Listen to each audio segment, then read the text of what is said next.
দল উৎসৱৰ পিছতে ঘোষণা হ'ব বিজেপিৰ প্ৰাৰ্থী তালিকা। নলবাৰীত ৰাজ্যিক বিজেপিৰ সভাপতি দিলীপ শইকীয়াই দিলে ইংগিত। পৰ্যায়ক্ৰমে দিল্লীৰ পৰা আহিব তালিকাক লৈ অনুমোদন। নলবাৰীৰ প্ৰাৰ্থী এক প্ৰকাৰ খাটাং হৈছে বুলি মন্তব্য দিলীপ শইকীয়াৰ। পুনৰবাৰ উল্লেখ কৰিছো,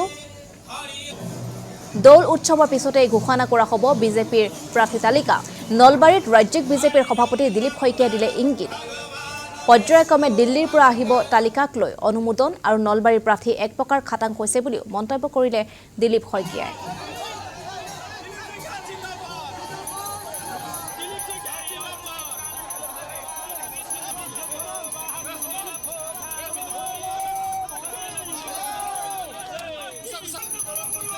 দৌলৰ পিছত কেন্দ্ৰীয় আমাৰ যি সংসদীয় বোৰ্ড, কেন্দ্ৰীয় সংসদীয় বোৰ্ডৰ বৈঠক হ'ব দৌল উৎসৱৰ পিছত।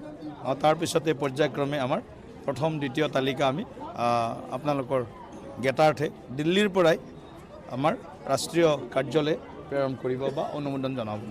চাওক, বুজাবি আকাৰে ইংগিতে নলবাৰীৰ ভাষা, গতিকে নলবাৰীত আৰু বেলেগকৈ ইয়াত ভাষা প্ৰয়োগ কৰিব নালাগে, বুজা নাই।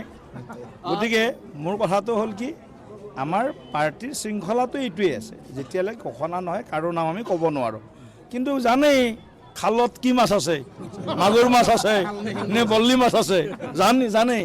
গতিকে যিটো মাছ দেখা পাই আছে ৰাইজে, বুজা নাই, সেইটো মাছে। গতিকে মাছ বুলি মই নকওঁ দিয়কচোন, আৰু মই খালৰ কথা কোৱাৰ কাৰণে মাছ কৈছোঁ।